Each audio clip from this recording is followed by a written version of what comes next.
Very few people have had such an impact on the history of the zone, but the stalkers from S.T.A.L.K.E.R's group are not ordinary people, they are legends.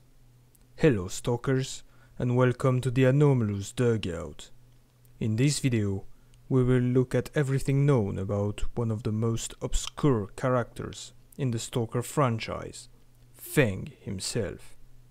Before we start, be advised that this video contains heavy spoilers for Stalker games, most importantly for Clear Sky and Shadow of Chernobyl. You've been warned. Fang is a mysterious and veteran stalker who is mentioned in all three games of the trilogy. Despite being one of the most important characters as part of S.T.A.L.K.E.R's group, he is never seen directly, and we have little information about him.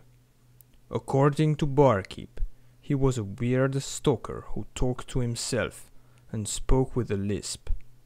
It also appears he could be very aggressive towards stalkers he didn't know, as he was very harsh to the garbage diggers and even refused to pay them for some equipment.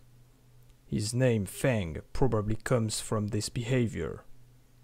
We don't really know what type of equipment he used, but he apparently possessed a special exoskeleton with improved night vision. It's possible that Fang upgraded it himself, since he was a technical genius. Indeed, he managed to build complex devices, such as a decoder with old technical parts found in the zone, and it can be assumed that he acted as a sort of technician for S.T.A.L.K.E.'R's group. Because it is impossible to meet him in the games, there are many speculations regarding his appearance. Some believe that this guy is Fang, while some mods have opted for different models of the character. And now is the time to review all the events that we know of from Fang's history. At some point in time, Fang enters the zone.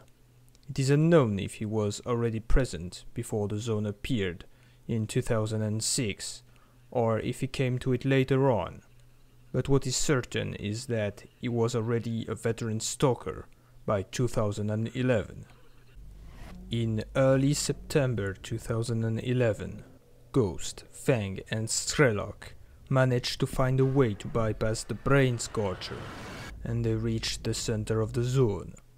They entered the sarcophagus, but find a mysterious door that they cannot open.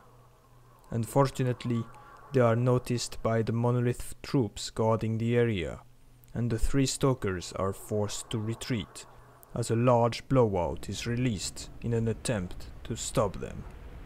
This emission is the one that can be seen at the beginning of Clear Sky. The problem is that S.T.A.L.K.E.R is wounded, so Fang wants to abandon him because he thinks they won't be able to escape if they have to carry him.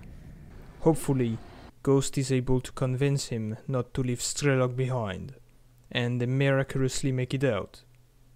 This scene shows that, even if they are friends, Fang doesn't show any compassion, unlike Ghost, who was the closest to S.T.A.L.K.E.R of the two. After the escape, they leave S.T.A.L.K.E.R to Doctor so he can recover, and start to roam the zone looking for strange technical components. Fang should be able to use such parts in order to build a device that could decode the locked door in the sarcophagus and open it. Meanwhile, the Clear Sky faction learns that S.T.A.L.K.E.'R's group got to the center of the zone and starts tracking down its members, as they believe stopping them will seize the sudden blowouts that have taken the zone by storm. The mercenary S.T.A.L.K.E.R is thus sent to the cordon, where Fang went to buy electronic parts for Sidrich. However, the trader had no such components to sell, so Fang traveled to the garbage to deal with the diggers. S.T.A.L.K.E.R followed his trail there, but Fang is already gone to the Dark Valley, in which the Freedom Technicians will sell him the last parts he needed. Still being chased by S.T.A.L.K.E.R and making an unfortunate meeting with bandits, Fang is forced to abandon some of his equipment, including his PDA, in the basement of the flea market. However, he manages to escape with the decoder parts, and then most probably rejoins with Ghost to assemble the said decoder. Fang apparently created 2 of these devices that were stashed near the brain scorcher.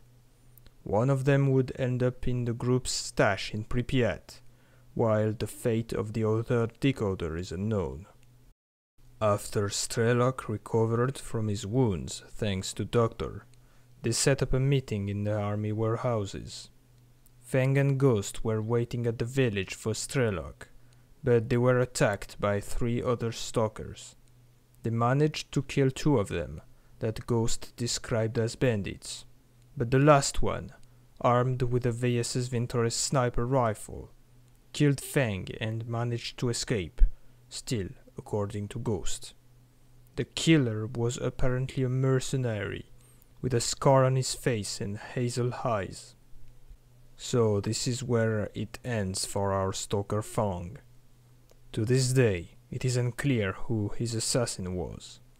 Because he is said to be a mercenary, has a scar, and the Clear-Sky faction wanted to kill S.T.A.L.K.E.'s group, the obvious answer would be the mercenary scar. Yet, we know from Clear-Sky's evidence that S.T.A.L.K.E.R did not confront Fang.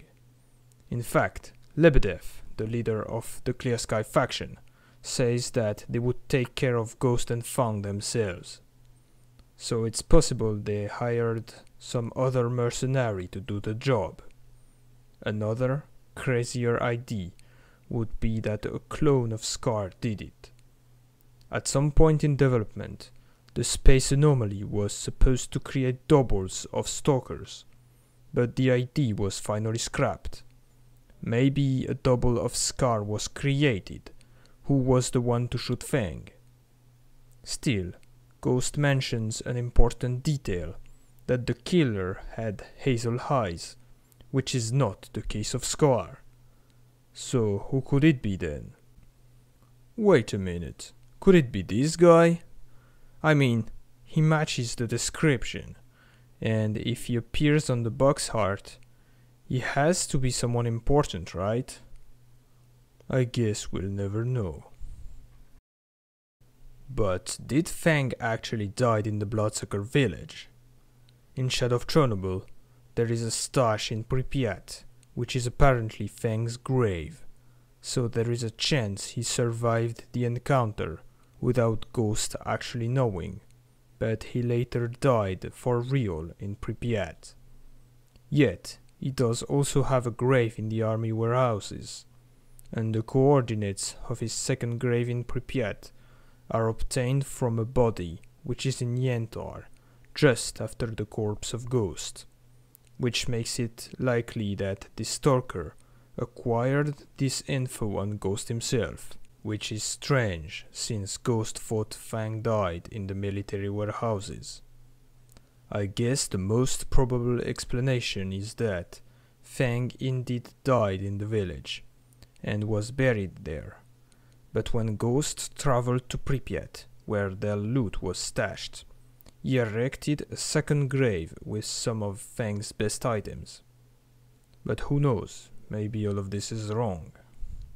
Anyway, that's it for what we know about Fang. As you have seen, many mysteries still surround him, so be sure to tell me what you think in the comments down below. Thank you for watching, stalkers, and goodbye.